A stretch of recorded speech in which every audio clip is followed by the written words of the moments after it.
hari ini adalah salah satu materi yang penting, mana hari ini kita pematerinya langsung dari Ketua Petun sendiri, yakni Bapak Bagus dan Mawan Esa.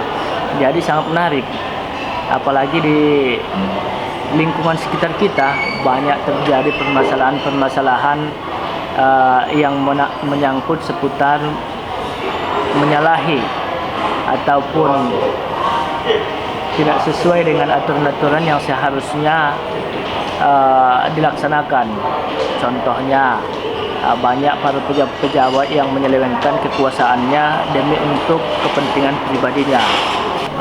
Saya berharap para peserta dapat mengikuti pendidikan Puspropis Advokat ini semaksimal mungkin, sehingga mungkin ini sudah sering kita pelajari di bangku kuliah, akan tetapi berbeda ketika yang menyampaikan adalah para profesionalnya sendiri yang bergerak di bidangnya masing-masing. Contohnya Ketua Pengadilan Tata Usaha Negara, tentunya cara penyampaiannya berbeda dengan para dosen. Assalamualaikum warahmatullahi wabarakatuh. Semangat pagi dan selamat pagi bagi kita semua. Baiklah, sudah hadir di tengah kita Bapak pemateri yang sangat luar biasa. Tapi sebelum itu izinkan saya membacakan biografi singkat dari pemateri kita yang ada di depan.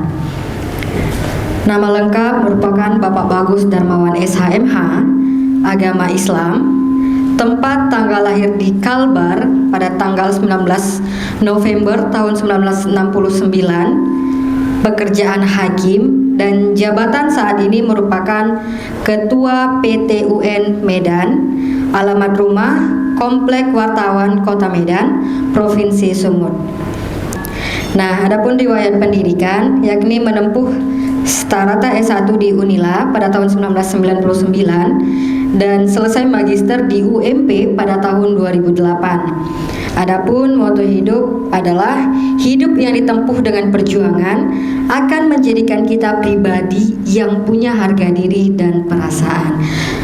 Baiklah, langsung saja adapun materi yang akan disampaikan oleh Bapak kita mengenai hukum acara peradilan tata usaha negara.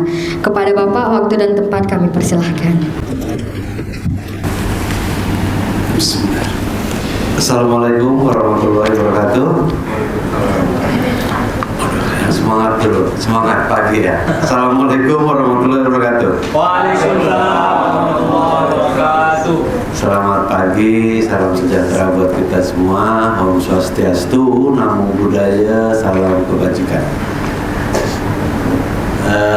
Terima kasih. Hari ini saya diundang. Sebetulnya kemarin ya, saya diminta untuk memberi materi siang setelah sholat Jumat. Cuman karena masih jam kantor, saya agak berat meninggalkan kantor karena ada beberapa yang harus saya disposisi lah segala macam. Sehingga saya minta di reschedule pada hari Sabtu. Ternyata saya diberi waktu hari ini jam 9 pagi sampai jam 11. Saya kebetulan pas juga jam 11 saya ada acara keluarga juga di mana itu tempatnya saya lupa, teman nanti ajudan saya udah tahu itu. Karena saya baru juga di sini, baru berapa bulan, 5 bulan Pak. Tapi ini udah PKPA yang kedua ya kita ya. Kemarin di Hotel Kanaya ya, di Hotel Kanaya bulan April apa? April Pak. Maret ya, Maret di Kanaya. Baik. Kita relax aja. Saya kira pendidikan PKPA ini adalah salah satu prosedur yang harus ditempuh oleh calon-calon advokat untuk bisa kemudian memenuhi syarat, ya kan. Sebagian syaratnya adalah tentu mengikuti PKPA, kemudian magang dan seterusnya, ya, sampai kemudian bisa menjadi seorang advokat. Saya apresiasi karena ini adalah kader-kader advokat muda. Mungkin juga ada yang beberapa yang sudah pensiun karena kita selain luring, kita juga daring ya. Peserta lain juga saya apresiasi mengikuti acara ini. Mungkin dari beberapa hukum acara, baik itu peradilan agama, tata usaha negara, ya, peradilan umum mungkin, kemudian dari etik, dari advokat sendiri, ya itu banyak, nanti semua akan menjadi bekal kita untuk melangkah menuju seorang advokat yang profesionalis, yang profesional. Saya sendiri dari keluarga hukum, ya, anak-anak saya juga hukum semua. Saya juga banyak keluarga advokat di Jakarta. Intinya itu pilihan hidup kita. Jadi ketika kita memutuskan, anak saya tidak pernah arahkan dia untuk fakultas hukum. Mau kedokteran silakan, mau ekonomi monggo, mau teknik, jadi saya tidak pernah arahkan. Tapi dua anak saya cuma dua, Pak. Dua-duanya tanpa saya dia daftar sendiri, dia pilih sendiri, dia tes sendiri, dia lulus sendiri, dia sendirilah pokoknya. Karena saya harus keliling Indonesia terus kan. Artinya saya di luar daerah. Sampai ospek pun dia sendiri. Nah, gitu. Ya, artinya dia sudah betul-betul, saya yakin dia mencintai apa yang dia pilih. Karena ketika kita milih sesuatu, maka kita jangan lagi melihat ke belakang, jangan lagi melihat ke samping, jangan kiri. Inilah yang kita pilih. Kalau nggak akan profesional kita, gitu. Sebentar kita udah ngelirik ekonomi, sebentar kita enak amat itu di teknik, ya kan? Akhirnya kita tidak profesional. Yakin, tempuh, jadi pasti. Yang penting itu tadi niat kita, ya, kemudian usaha kita. Nggak ada yang sia-sia, saya kira. Kalaupun ada gagal sekali dua kali itu bukan karena apa kita tidak mampu, tapi itu mungkin karena kurang persiapan saja, ya kan. Tapi pasti bisa, jangan mundur kita, ya. Dari modal, saya kira ini pasti sarjana hukum semua kan, ya.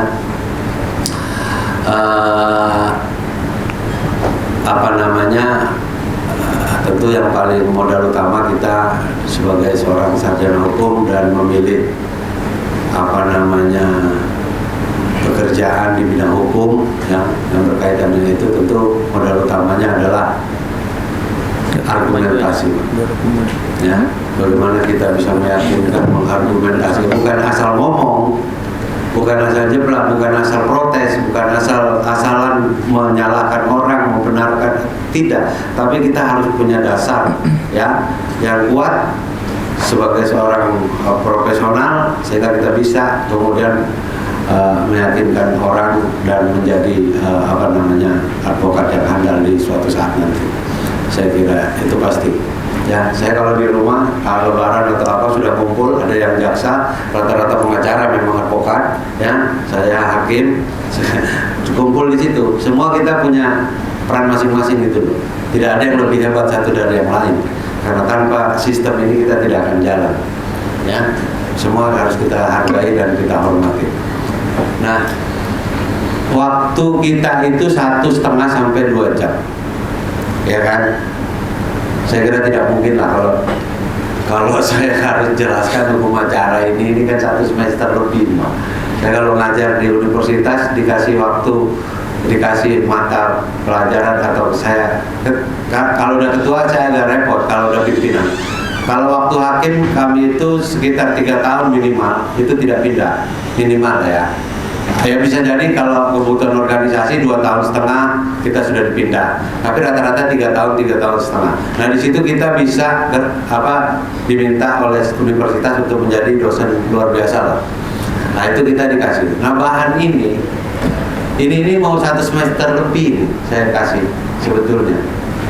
Di spesial proses dulu, panjang berapa kali pertemuan tuh, ya, pemeriksaan persiapan dan terus. Sehingga waktu 2 jam ini kan tidak mungkin, ya. Saya tidak akan buat sesi pertanyaan, tapi kalau ada yang kurang jelas langsung aja dipotong di situ, ya, itu lebih efektif saya kira. Kemudian saya jelaskan nanti ini minimal bisa menjadi guidance untuk kemudian kita mendalami.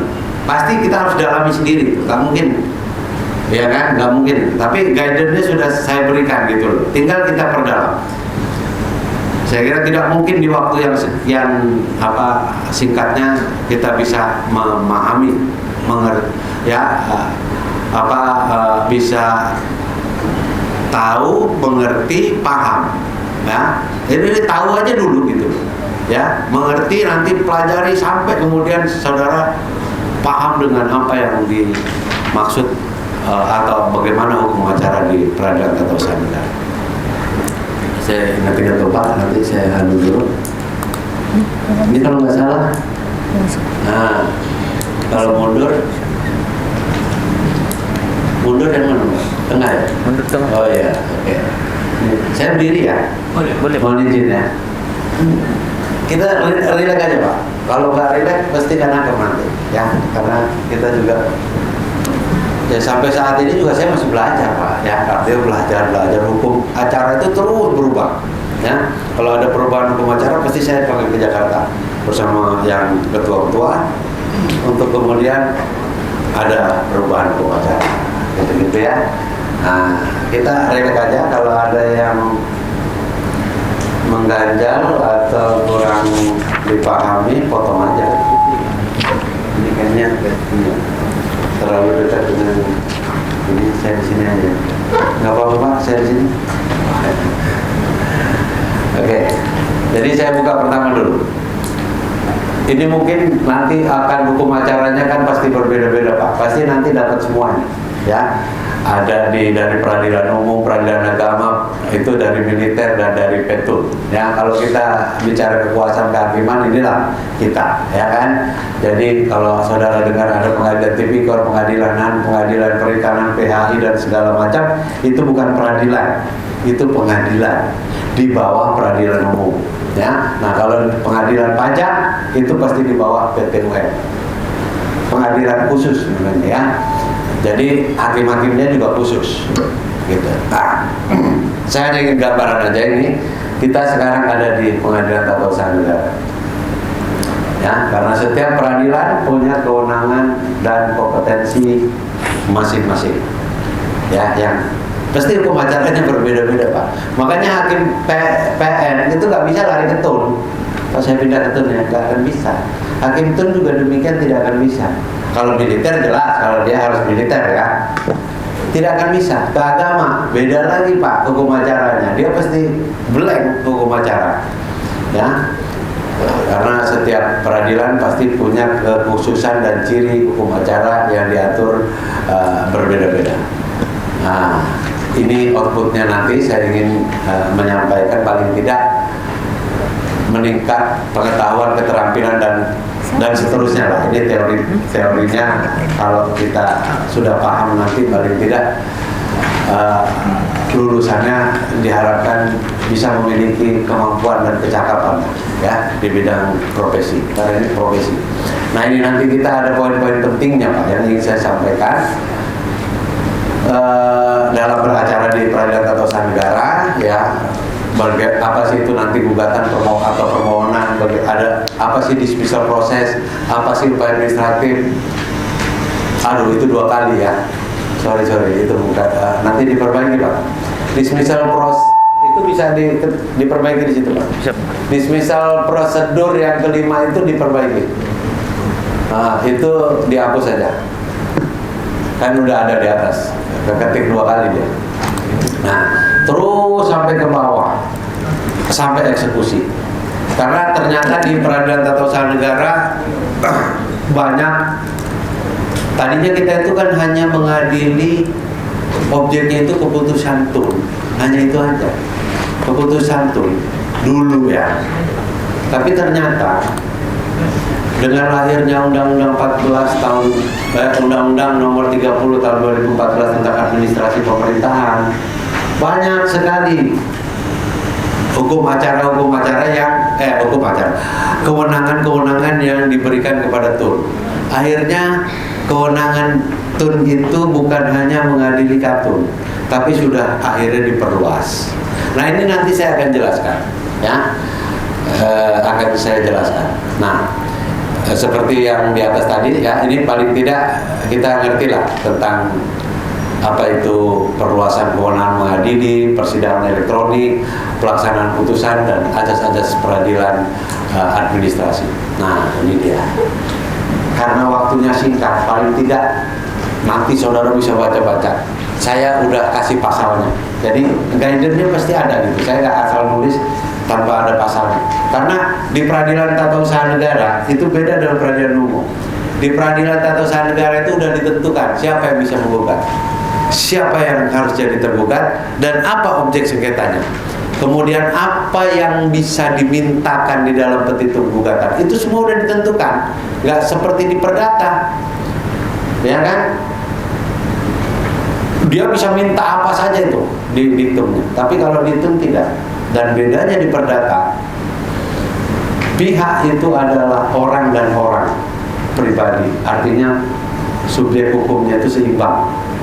Tapi kalau diktum kan beda, antara orang dengan pejabat tun, itu udah pasti.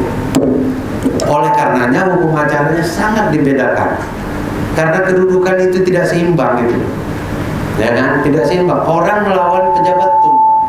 Pejabat tun itu punya kekuasaan, punya power lah ya, punya pengaruh, dokumen semua ada di dia. Ayo, nah kita ketika kita menggugat, apa dokumen kita? Tidak ada. Nah, oleh karena itulah pengadilan tata usaha negara hadir di situ menyeimbangkan semua itu, Pak. Tidak bisa. Kalau di perdata dilepas itu. Silakan saudara, kuat-kuatan pembuktian. Nah, siapa yang kuat pembuktiannya terbukti, itu pasti menang. Kan gitu. Dilepas. Oleh karenanya hakim perdata bersifat pasif. Silakan para pihak tahu bertempur dengan ini, kan sama kedudukannya. Silakan buktikan. Tapi kalau di petun, hakimnya itu aktif seperti di hakim pidana. Dia tidak hanya terbatas yang didalilkan orang itu. Hakim harus menggali. Karena apa? Karena kedudukannya itu tidak seimbang. Gitu. Makanya hukum acaranya mirip perdata, tapi hakim di petun itu bersifat aktif. Nih, penggugat. Ya itulah penggugat di petun itu orang. Ya, kalau orang itu jangan lagi disebut tanggal lahir lah segala, nggak ada. Orang itu cukup disebutkan namanya siapa, keluarga negaranya apa, tempat tempat tinggalnya di mana, dan pekerjaannya apa. Udah titik. Itu semua ada, Pak.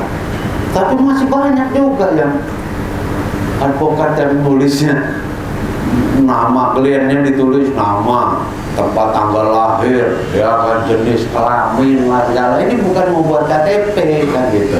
Dan di undang-undang sudah ada gitu loh, Pak. Itu yang berarti kan nggak baca undang-undang. Nah gitu kan. Kalau logikanya. Pasal berapa, Pak? Itu 53. Ya kan? Penggugat itu jelas nama, keluarga negaraan, tempat tinggal, dan pekerjaan. Titik. Hanya itu saja. Wah, demikian juga kuasanya. Jadi jangan ribet benar kita membuatnya. Enggak, semua sudah diatur. Kemudian bisa juga badan hukum perdata.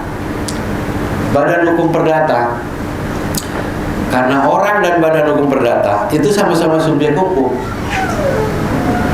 Sama orang dengan badan hukum perdata, katakanlah PT, ya kan, ya PT. Itu sama nggak? Sama. Sama-sama badan hukum, sama-sama subjek hukum, punya hak dan kewajiban sama. PT bisa ngutang? Bisa. PT bisa buat perjanjian dengan orang? Bisa. PT bisa punya harta? Bisa. Hartanya PT loh. Ya kan? Dia sama dengan orang. Itulah subjek hukum. Subjek hukum itu kan orang dan badan hukum perdata. Kalau kita ulang lagi di pelajaran semester 1 itu, ya kan? Siapa sih subjek hukum?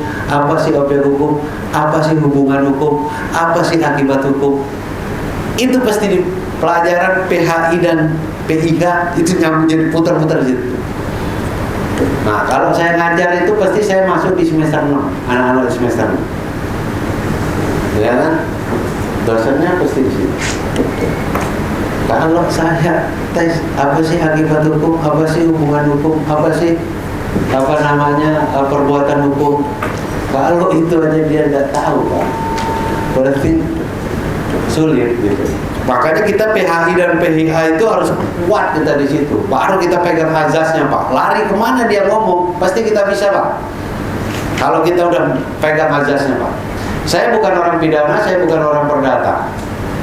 Saya bukan orang HTM, saya orang HAM, hukum administrasi. Itu dari awal D3 saya S1, S2 Han Pak, saya nggak melenceng kanan kiri. Kalau Han ya maaf ngomong lah. Oke, kita ngomong sampai asasnya, sampai kemana mudah-mudahan saya bisa. Tapi bukan berarti saya tidak bisa pidana, perdata, atau HTN Pak. Gitu lah.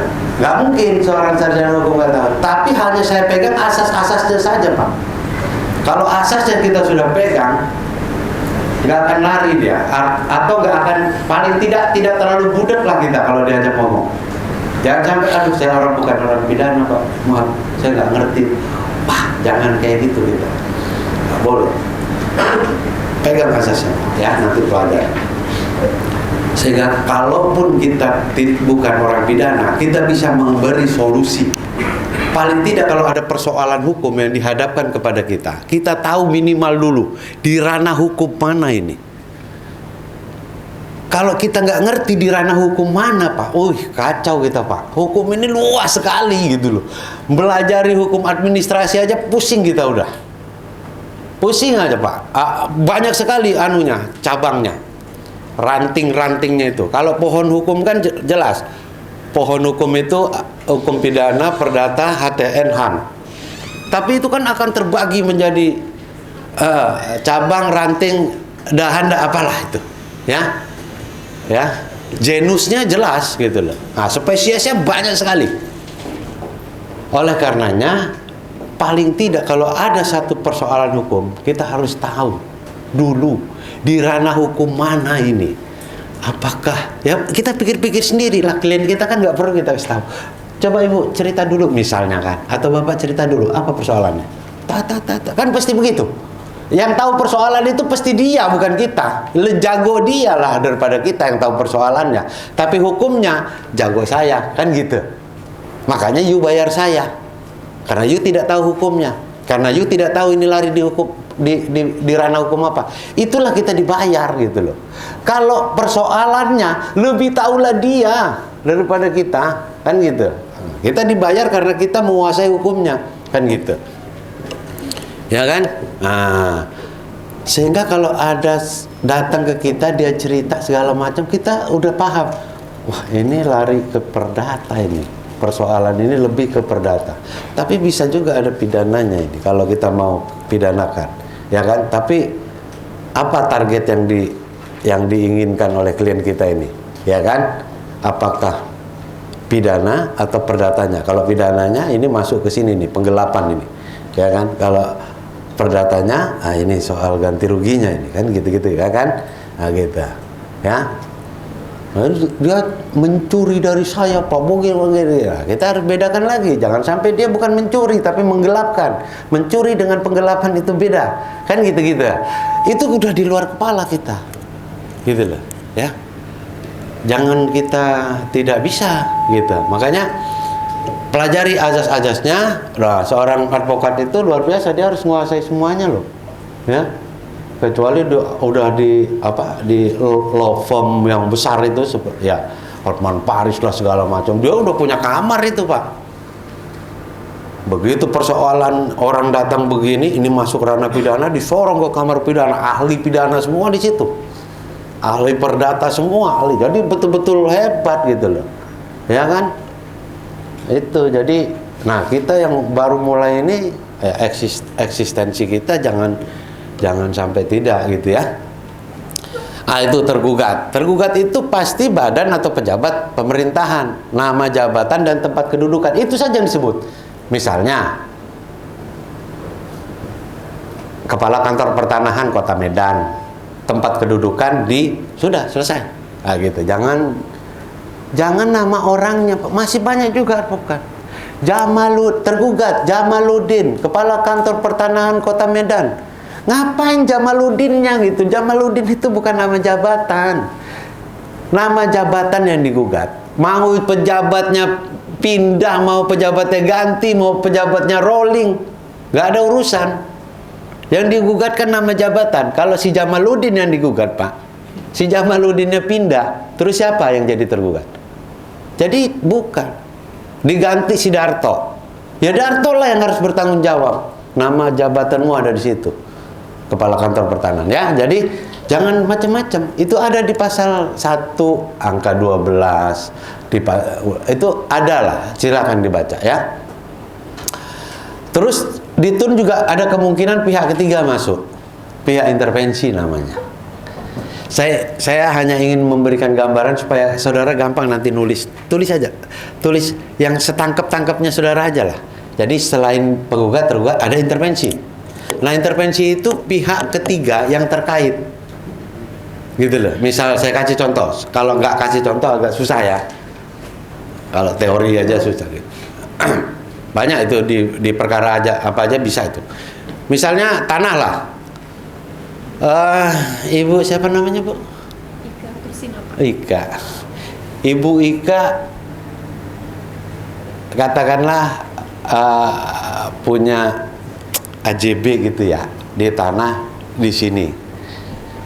Di tanah sini. Pak siapa namanya? Pak Horas. Nah, tiba-tiba Pak Horas bangun di tanah ibu sini. Kan bingung Ibu Ika kan? Apa pula Pak Horas ini bangun-bangun di tanah? Tanya sama Pak Horas, saya punya sertifikat di sini, Bu. Nah, Ibu punya AJB. Dia punya sertifikat di situ. Ibu kan pasti keberatan. Ibu gugat lah. Siapa yang digugat? Bukan Horas. Yang digugat kepala kantor pertanahan. Yang menerbitkan sertifikat Pak Horas ini agar sertifikat Pak Horas dinyatakan batal atau tidak sah dan dicabut. Karena cerita panjang lah di mana cacatnya. Oke? Baru permintaannya mengabulkan gugatan penggugat, menyatakan batal sertifikat Pak Horas nomor sekian sekian sekian, memerintahkan untuk BPN untuk mencabut, membebankan biaya kepada Pak Horas. Itulah gugatan Bu Ika. Nggak macam-macam permintaan itu cuma itu aja, Pak. Jangan yang menyatakan Pak Horas Pak Horas melanggar peraturan perundangan. Nggak ada itu. Cuman itu aja kok. Ya kan? Ya kan? Menyatakan Pak Horas memasuki pekarangan orang tanpa izin. Nggak ada. Cuman itu aja. Mengabulkan gugatan penggugat, menyatakan batal surat keputusan nomor sekian atas nama Pak Horas, memerintahkan kepala kantor untuk mencabut, membebankan biaya perkara kepada Pak Horas. Titik. Itulah gugatan Bu Ika, gitu. Nah, disidangkanlah. Apa namanya? Bu Ika panggil penggugat kan? Kepala kantor pertanahan dipanggil, tergugat. Nah, Pak Horas harus dipanggil di persidangan sebagai pihak pemegang objek sengketa. Itulah di pasal 83 ada. Supaya apa? Supaya dia bisa membela hak-haknya, gitu loh.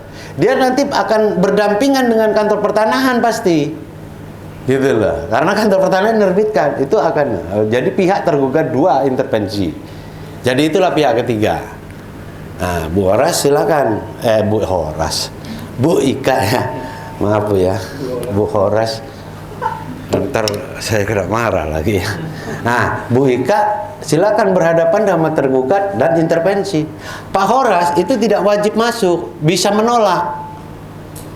Nanti dipanggil oleh pengadilan, Pak Horas ini ada gugatan dari ini objek sengketanya atas nama saudara ya. Saudara mau masuk nggak sebagai pihak? Oh enggak Pak, karena ini kantor pertanahan yang menerbitkan, biar saja dia yang mempertahankannya. Boleh, nggak masalah. Tapi kalau dipanggil saksi, saudara datang ya, siapa? Oke sudah. Atau sebaliknya, saya masuk Pak, karena ini saya akan mempertahankan hak saya. Masuk sebagai pihak tergugat dua intervensi. Itulah pihak ketiga. Masuk di tengah dia, ya kan? Oke, tergambar ya, gitu ya. Jadi supaya ngerti aja ini ya. Udah. Nah ini objeknya. Jadi objek sengketa di TUN itu, coba saudara baca pasal 1 angka 9. Itulah objeknya. Ya, penetapan tertulis dikeluarkan oleh pejabat TUN berisi tindakan hukum TUN bersifat konkret, individual, final, dan menimbulkan akibat hukum. Kemudian pasal 1 angka 9 itu objek tadi, unsurnya ini ya, unsurnya itu diperluas lagi ternyata oleh Undang-Undang nomor 30 tahun 2014 pasal 87. Kata undang-undang itu, objeknya selain unsur yang di Undang-Undang 586 kita maknai dengan ini, dengan perluasannya. Saya bingung memang dalam waktu singkat ini saya harus menjelasin ini, itu saya nggak ngerti harus mulai dari mana sebetulnya. Tapi saudara baca sajalah, ya. Itu unsurnya. Pak, cermati apa beda atas sama bawah, gitu ya. Jadi unsur yang dipakai sekarang itu diperluas dengan yang di bawah. Di atas nggak dicabut, tapi diperluas dengan di bawah, ya. Jadi kalau kita singkat saja saya. Jadi kalau kita ada klien kita datang, Pak saya mau menggugat ini, surat ini, bisa nggak? Nah, apa yang harus saudara perbuat? Saudara harus cocokkan dengan unsur-unsurnya itu. Ini penetapan tertulis. Masuk nih unsur pertama ini. Nah, kan tertulis ini Pak, ya kan? Kemudian dikeluarkan oleh pejabat tun. Siapa yang ngeluarin ini? Wah, ini yang ngeluarin bupati. Masuk pejabat tun. Kedua masuk kan? Itu aja. Ketiga, berisi tindakan hukum tun berdasarkan peraturan perundang-undangan berlaku. Ini tindakan hukum tun tidak? Tindakan hukum tun itu bersifat sepihak, Pak, bukan bersifat dua pihak.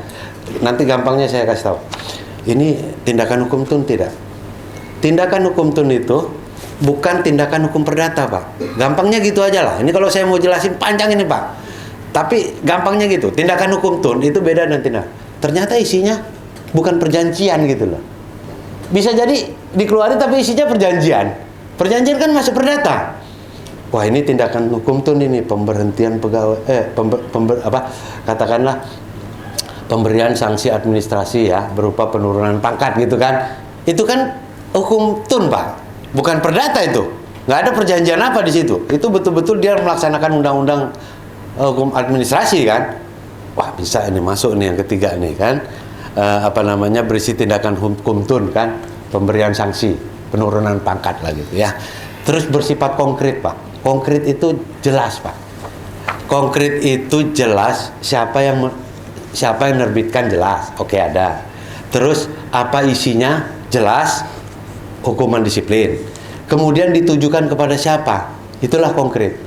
Oh, jelas, tiga-tiganya jelas. Masuk juga individual. Dia bukan bersifat umum, Pak. Kalau bersifat umum bukan basicing namanya, itu regeling, Pak.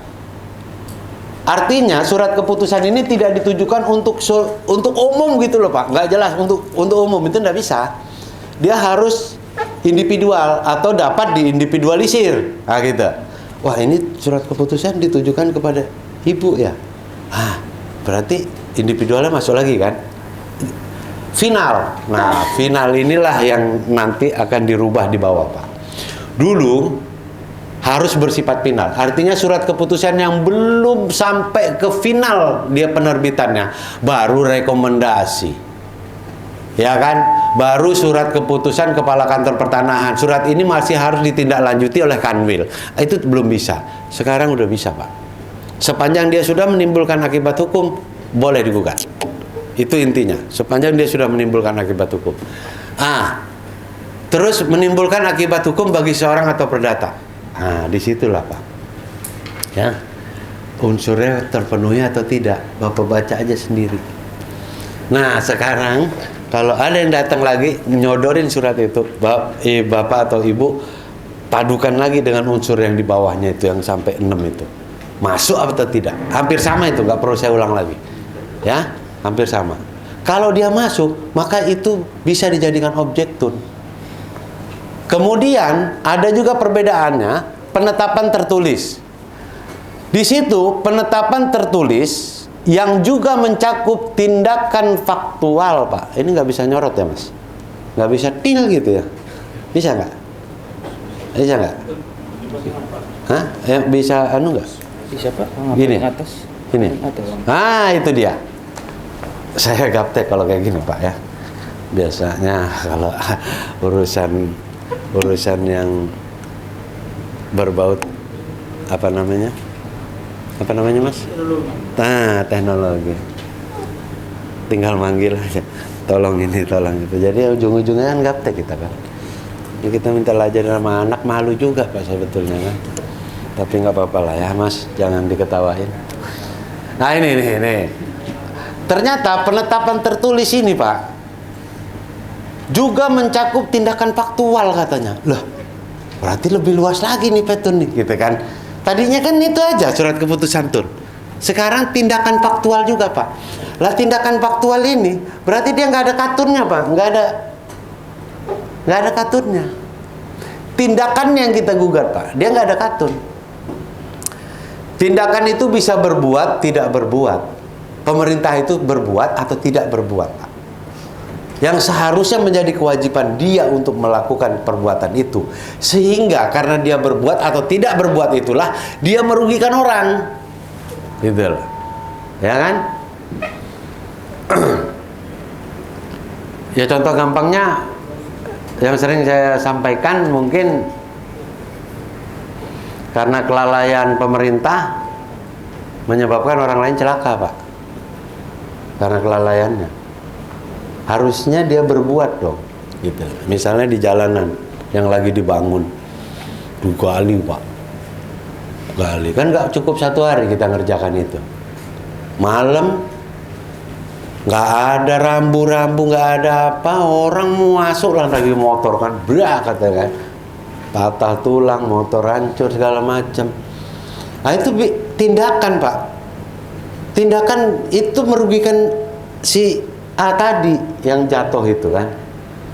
Dia menggugat bisa itu, Pak. Sepanjang dia bisa membuktikan bahwa pemerintah tidak menyediakan atau memberikan tanda-tanda di situ yang memberikan rambu yang ya paling tidak memberikan kode bahwa itu lagi tidak bisa dilewati gitu loh.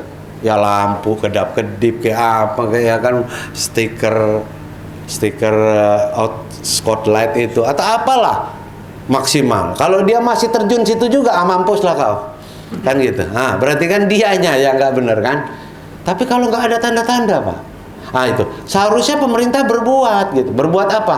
Ia memberikan rambu yang secukupnya gitu loh. Sehingga tidak merugikan. Nah, itu. Itu tindakan. Nggak ada katun di situ, Pak. Nggak ada keputusan tata usaha negara. Nggak ada yang itu tadi. Itu tindakan. Nah, ternyata diperluas gitu. Gitu ya. Kalau penetap katun ini arah tujuannya adalah pembatalan katun, ya. Kalau tindakan faktual itu arah tujuannya itu bukannya tindakan sebetulnya. Arah tujuannya itu adalah ganti rugi. Ya kalau di perdata PMH lah. Nah, ya. Perbuatan melawan hukum itu ada perbuatan hukum, perbuatan melawan hukum. Kita kuliah pasti udah tahu. Perbuatan melawan hukum itu ada perbuatan melawan hukum yang dilakukan orang, ada perbuatan melawan hukum yang dilakukan oleh pejabat tun. Kalau yang dilakukan orang, itulah yang kita kenal dengan onreh mati kedat. Kalau oleh pemerintah atau badan pejabat tun, itulah yang kita kenal dengan onreh mati ke overhesdat. Nah, dulu itu larinya di PN semua, Pak. Sekarang dipisah. Yang orang OD, onreh mati kedat, itu tetap di PN, Pengadilan Negeri. Yang OOD, onreh mati ke overhesdat, itu ke Petun. Nah, gitulah. Ya itu orang. Pokoknya PMH oleh pejabat ke kita. PMH oleh perorangan ya ke sana, ke PN tetap. Gitu ya. Begitulah ceritanya, Pak, ya. Ini betul ya. Dari situ lari ke, dari sini lari ke sini.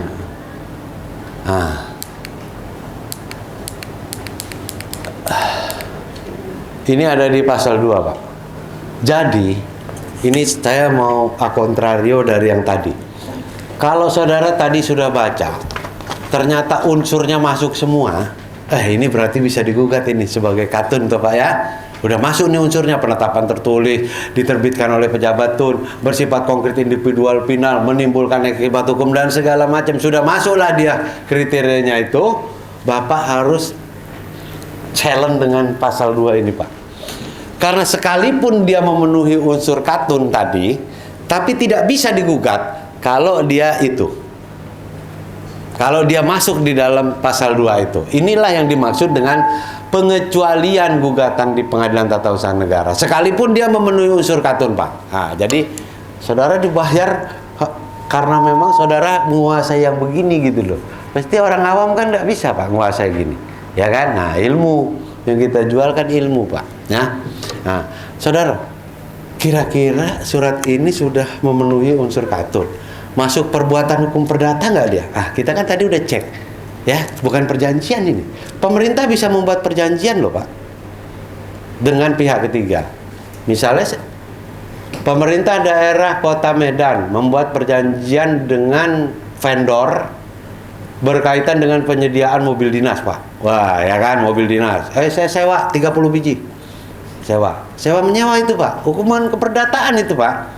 Sehingga kalau ada terjadi sesuatu di situ tidak bisa digugat di TUN. Itu larinya ke perdata. Jadi yang dikecualikan di sini, Pak, ini bukan berarti tidak ada yang mengadili. Jangan sampai ada 2 peradilan yang ngadili gitu loh. Ya. Karena ini sudah masuk perjanjian-perjanjian itu diadili di perdata. Lah kalau dia di TUN juga, mampus lah dua-duanya ngadili nanti. Ya kan? Ya kalau putusannya sama, Pak. Karena beda, bukan karena apa? Yang satu ngadili berdasarkan kitab undang-undang hukum perdata, yang satu mengadili dengan hukum publik. Hasilnya kan bisa jadi beda, gitu loh, ya kan? Hasilnya karena alat ujinya beda dan persoalannya juga beda, gitu. Oleh karenanya itu kita lihat, oh bukan perdata berarti masuk. Kita lihat lagi, apakah merupakan pengaturan bersifat umum? Nah tadi seperti tadi yang saya jelaskan. Kalau umum itu regeling, Pak. Apa upayanya? Hak uji material, kan gitu. Jadi jangan sampai hak uji material di TUN digugat juga. Ah, saro kita kata orang Palembang. Ada orang Palembang sini? Enggak ada? Ya, saya juga bukan, Pak, karena saya pernah tugas di Palembang, Ibu Ika ya. Gitu. Kalau nggak tahu, Ibu tadi udah saya sampaikan dengan rekan-rekan, langsung aja dipotong. Saya nggak ada sesi tanya jawab karena waktunya nggak mungkin cukup, ya. Anda bertanya, saya nggak cukup menjawab nanti, itu waktunya ya. Kalau dikat aja. Ayo. Berarti yang satu ada ranah peradilan lain, yang satu juga ada. Keputusan TUN yang masih memerlukan persetujuan. Kalau yang ini, Pak, ini bisa debatable karena sudah diperbaiki dengan atau diperluas dengan Undang-Undang 30 tadi. Sepanjang dia sudah menimbulkan akibat hukum, walaupun surat keputusan itu masih memerlukan persetujuan atasan, sudah bisa digugat, ya, itu nggak ada masalah. Keputusan yang dikeluarkan berdasarkan KUHP dan KUHAP atau peraturan perundangan lain bercahaya hukum pidana. Ini masuk nih surat. Ternyata yang kita kaji ini surat perintah penahanan, Pak. Surat perintah penangkapan, surat perintah penggeledahan. Kalau kita uji, Pak, dengan unsur katun masuk. Ya kan, masuk, Pak. Dikeluarkan oleh pejabat TUN, konkret, individual, final, menimbulkan akibat hukum. Ya kan, siapa yang dituju jelas, yang ditahan jelas, yang digeledah jelas, semua, ya kan? Yang disita jelas. Surat keputusannya. Oh, masuk unsur katun ini. Jangan salah, Pak. Uji lagi dengan pasal ini. Ya, KUHAP. Ini misalnya misalnya kita kaji tadi surat keputusan penggeledahan, unsur katunnya masuk ya, tapi ternyata ini dikeluarkan berdasarkan kitab undang-undang hukum pidana loh, ya kan? Pasti kan? Surat perintah penggeledahan lah katakan, pasti kan didasarkan kepada penyidikan, bersih didasarkan kepada KUHAP dan KUHP. Nah itu tidak bisa, Pak. Lah terus kemana, Pak? Ya itulah yang ranahnya pra-peradilan. Sah tidaknya penangkapan, sah tidaknya penahanan, sah tidaknya penggeledahan, sah tidaknya penyitaan, ya tidak bisa ditun sekalipun memenuhi unsur katun.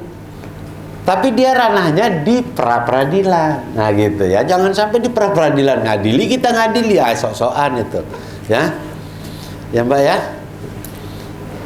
Gitu sampai di sini ngerti ya, ngerti ya. Yang penting ngerti dulu lah. Pahamnya nanti, pelajari sendiri. Paling tidak, dari Bapak itu kemarin begini loh kisi-kisinya, coba saya gitu. Jadi hukum itu seperti logika juga ya. Seperti logika, bermain kata-kata dengan logika, dengan azas, dengan hukumnya. Oh gitu. Kenapa sih begini? Oh karena begini. Oke gitu ya. Ya nggak beda dengan matematika lah ya. Terus keputusan yang dikeluarkan atas dasar pemeriksaan badan peradilan. Kalau keputusan TUN itu dikeluarkan, kan di sini ada konsideran, membaca, menimbang, mengingat dan seterusnya gitu ya. Nah, Menimbang kata dia. Jadi dalam surat keputusan itu seyogyanya dia itu punya yang namanya konsideran faktual dengan konsideran yuridis. Ya. Itulah yang menimbang, mengingat, memperhatikan gitu ya. Konsideran faktual itu menggambarkan kenapa sih surat keputusan ini harus dikeluarkan. Misalnya hukuman disiplin tadi. Menimbang bahwa yang bersangkutan tidak masuk kerja tanpa alasan, tanpa alpa lah ya, selama sekian puluh hari. Bahwa yang bersangkutan telah dipanggil dan dimintai keterangan. Bahwa yang bersangkutan telah dilakukan pemeriksaan oleh APIP, pengawas internal, ya kan, dan seterusnya. Itulah konsideran faktual, Pak. Jadi kita ngerti kenapa surat keputusan ini diterbitkan. Ada juga konsideran yuridis, ketentuan aturan-aturan yang dilanggar. Nah, itu. Sehingga kita bisa baca. Misalnya, katakanlah putusan pengadilan. Di sini dia bahwa sertifikat ini diterbitkan, ya. Ternyata atas dasar perintah pengadilan, Pak. Oke? Peradilan perdata biasanya, bukan petun. Kalau petun tidak pernah memerintahkan sampai detail seperti perdata yang mengadili sengketa kepemilikan. Misalnya putusan itu memerintahkan kepada kepala kantor pertanahan untuk menerbitkan sertifikat tanah atas nama si A, luas sekian, panjang, lebar, dan segala macam, terletak di bla bla bla bla bla, gitu, ya. Yang semula atas nama si A kemudian diperintahkan untuk menerbitkan atas nama si B, begitu. Kemudian kantor pertanahan menerbitkan sertifikat atas nama si B, Pak, atas perintah pengadilan loh itu. Itu nggak bisa lagi, Pak, digugat di TUN. Kenapa? Sampai kapan nanti kalau digugat lagi? Ini perintah pengadilan. Kalau perintah pengadilan dijalanin terus bisa digugat lagi, nggak selesai Pak, sampai seumur hidup, Pak. Nggak ada kepastian hukum gitu loh. Ya titik sudah. Bahwa kantor pertanahan itu menerbitkan atas perintah pengadilan, titik, udah nggak bisa digugat itu. Oke. Nama siapa? Perkenalkan, nama saya Amin Tobing. Amin. Iya, Pak. Amin. Ya, Nah, jadi pertanyaan saya ini, Pak, mengenai TUN tadi, Pak, yang dimana ada suatu pemerintah Pekanbaru, kita bilang aja Pekanbaru, Pak, memiliki hak pengelolaan, Pak. Di mana hak pengelolaan tersebut sudah dibatalkan oleh TUN yang pada dasarnya putusannya memerintahkan Badan Pertanahan Kota Pekanbaru mencabut satu dan mengeluarkan sertifikat atas nama Amin misalnya gitu, Pak. Jadi yang ingin saya pertanyakan, apabila putusan tersebut tidak dilaksanakan BPN, bagaimana konsekuensinya terhadap masyarakat yang mempunyai tanah tadi, Pak? Yang kedua, Pak, mengenai putusan yang berbeda, Pak. Jadi kalau misalnya sengketa tanah mengenai kepemilikan, Pak, itu kan ranahnya di PN. Sementara kalau di TUN ini kan mengenai administrasinya, Pak. Kita sudah ingkrah di TUN, bahkan sudah berkekuatan hukum tetap, tetapi tetap mereka mengaku bahwasanya mereka mempunyai hak di atas tanah tersebut. Jadi yang saya ingin pertanyakan, putusan PN. Iya, Pak. Oke. Nah, jadi yang saya ingin pertanyakan, Pak, kekuatan putusan PUTUN itu, Pak, di mananya, Pak? Maksud saya, Pak, untuk melaksanakan eksekusi tersebut. Ya. Terima kasih, Pak. Baik. Terima kasih pertanyaannya, Pak Amin. Saya tidak akan masuk kepada case-nya ya. Saya teorinya saja. Ya, karena saya tidak mungkin mengomentari, ya. Saya hanya teorinya saja. Jadi kalau sudah ingkrah, sudah putus ingkrah, ya kan? Kemudian dia tidak laksanakan, ini pertanyaan pertama ya. Kemudian dia tidak laksanakan. Apa yang harus diperbuat? Petun memang jadi gini. secara teori Pak, saya sampaikan dulu. Eksekusi di PN dengan eksekusi perdata lah ya, dengan eksekusi di TUN itu berbeda. Oke? Eksekusi di PN atau di PTUN sama di PTUN itu berbeda. Kalau eksekusi di PN, pelaksana eksekusi ya, pelaksana eksekusi adalah PN melalui jurusita, pengosongan lahan, eksekusi lah ya, bahwa ini sudah diputus milik si A. Oke? Berarti si B harus keluar. Tidak mau keluar-keluar Pak.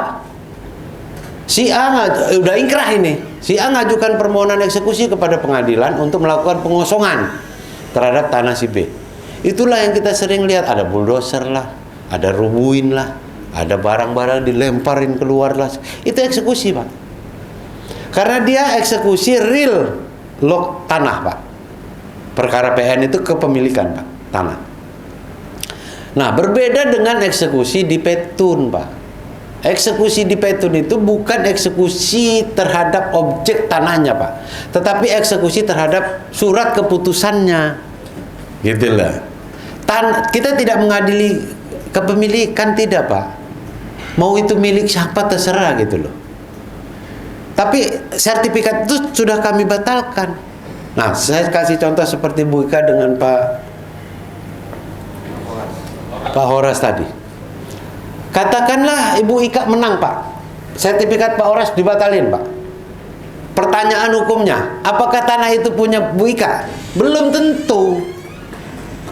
Belum tentu, karena pengadilan tidak mengatakan tanah itu punya Bu Ika. Tidak, di PTUN tidak.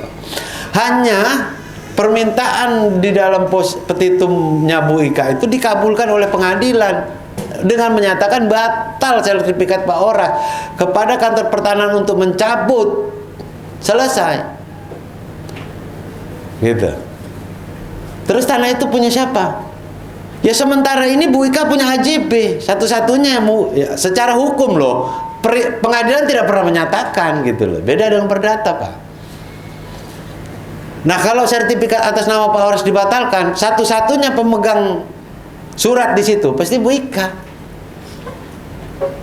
Bagaimana kalau ada orang lain Pak yang ada surat lagi di situ? Ya kau gugat-gugatan lagi lah di situ. Karena pengadilan tidak pernah menyatakan bahwa sertifikat Pak Horas batal, kemudian tanah itu punya Bu Ika. Tidak. Tidak pernah itu. Kecuali di perdata Pak. Perdata dia mengadili objeknya, kepemilikan tanahnya Pak. Jadi ketika Bu Ika gugat kepemilikan tanahnya Pak Horas, itu pengadilan akan memutus tanah itu punya Pak Horas atau punya Bu Ika atau itu bukan punya dua-duanya. Nah, jelas kan? Karena dia tanahnya Pak. Kalau di TUN ini suratnya, gitu loh, ya.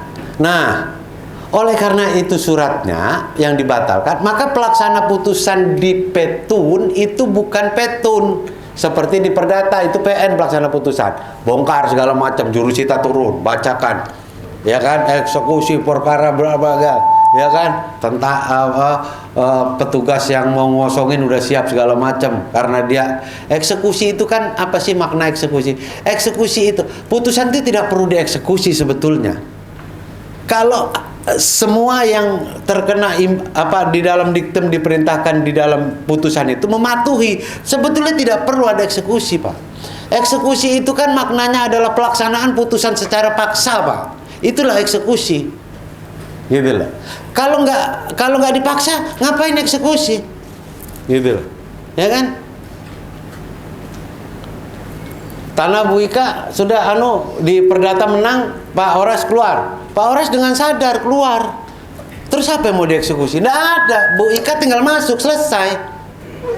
Tapi karena Pak Horas tidak mau keluar Pak, makanya Ibu Ika mengajukan ke PN untuk dilaksanakan eksekusi pengosongan rumah Pak Horas.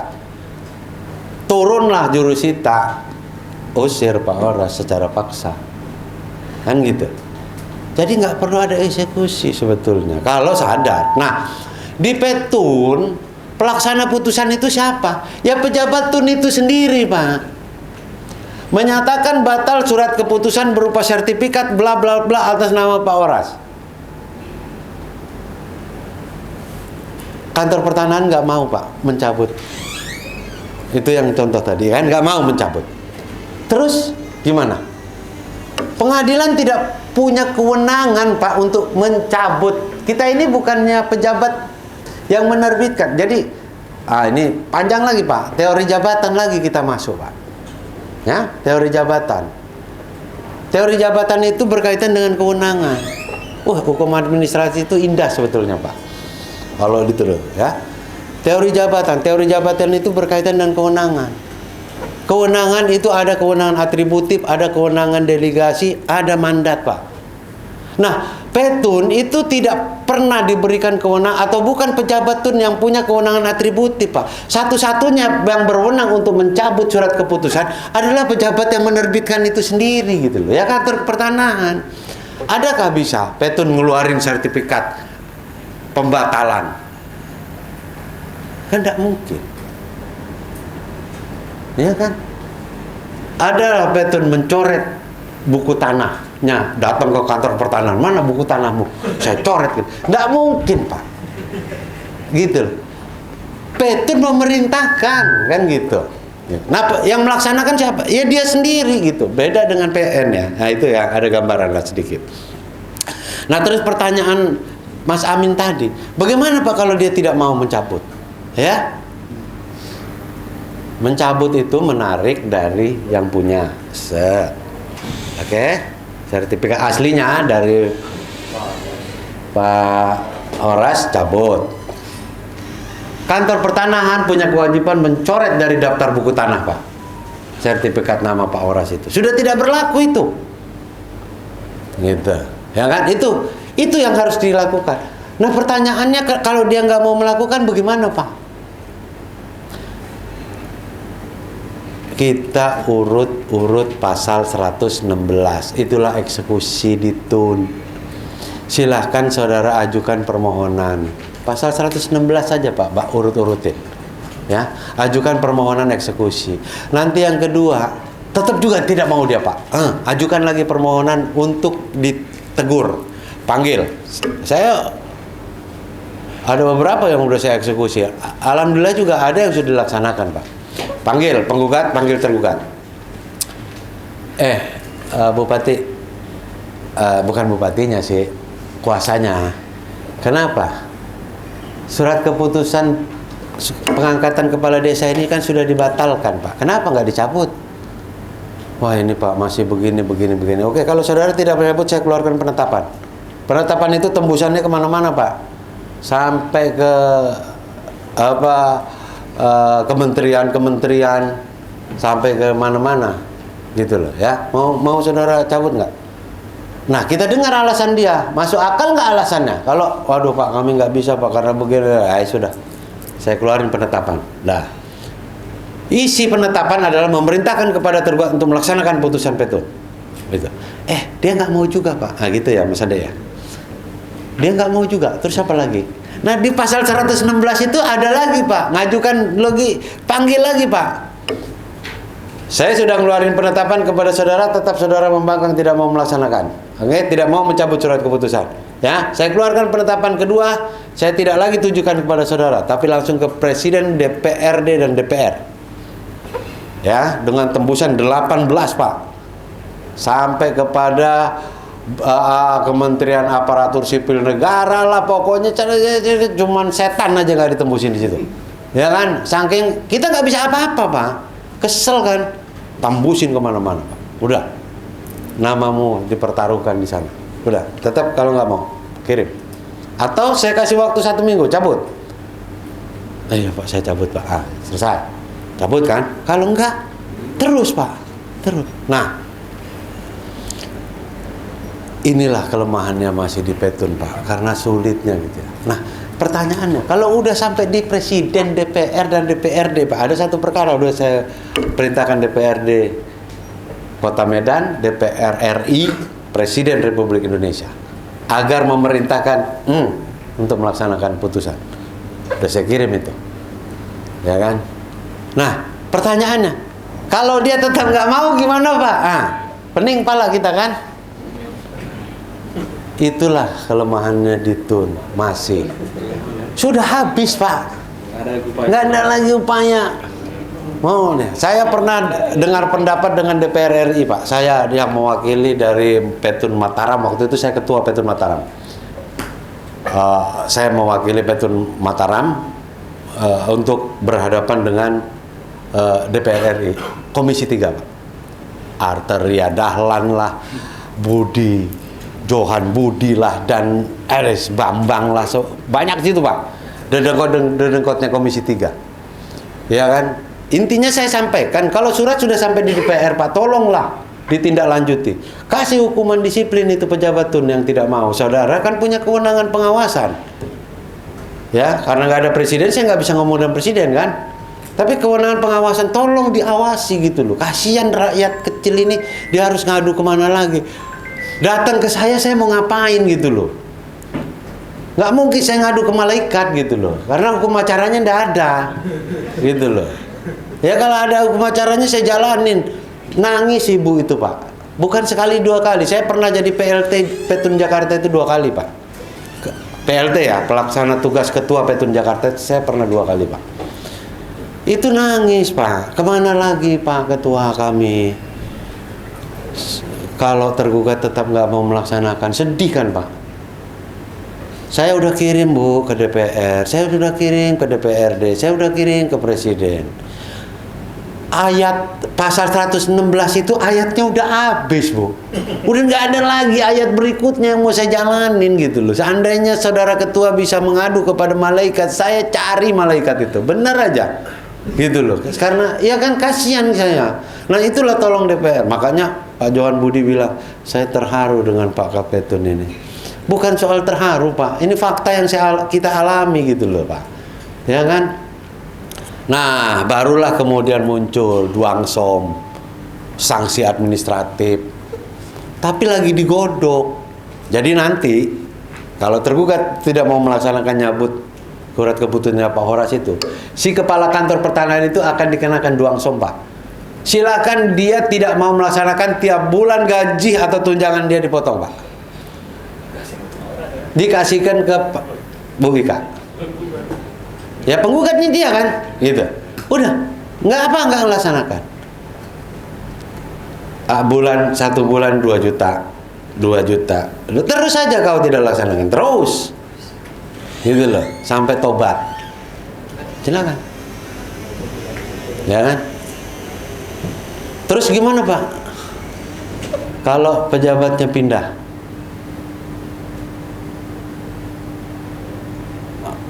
Misalnya kepala kantornya Pak, siapa namanya Pak? Tamam. Pak Tamam kepala kantornya yang menerbitkan.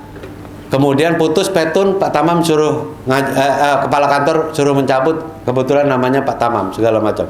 Potong terus 2 juta. Kemudian ganti Pak siapa? Richard. Pak Richard. Nah, ganti Pak Richard. Pak Tamam udah pindah, nggak dipotong lagi. Ya kan jabatannya udah pindah ke sana.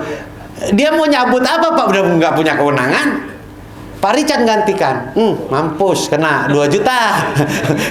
Terus kata Pak Richard, Pak, kenapa saya dipotong? Ya karena nggak dilaksanakan. Terus gimana? Ya kalau Bapak nggak mau dipotong, laksanakan. Oke lah, saya laksanakan. Selesai, Pak.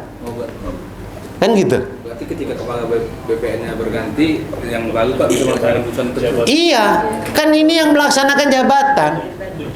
Pak Tama nggak bisa disuruh mencabut surat keputusan, dia udah nggak punya kewenangan lagi, Pak. Mungkin udah pensiun dia, atau sudah pindah ke kantor pertanahan lain, kan nggak punya kewenangan. Kewenangan itu dibagi atas 3, Pak. Nah itu seninya lagi kan. Kewenangan itu bisa diuji dari aspek waktu temporary, bisa diuji dari aspek substansi, ya kan? Nah itu diuji saja. Gitu loh. Jadi kalau nggak masuk, ya udah nggak punya kewenangan. Pak Richard kalau nggak mau dipotong, langsung begitu dilantik, langsung cabut, beres, nggak kena dia 2 juta. Itu lagi digodok, Pak.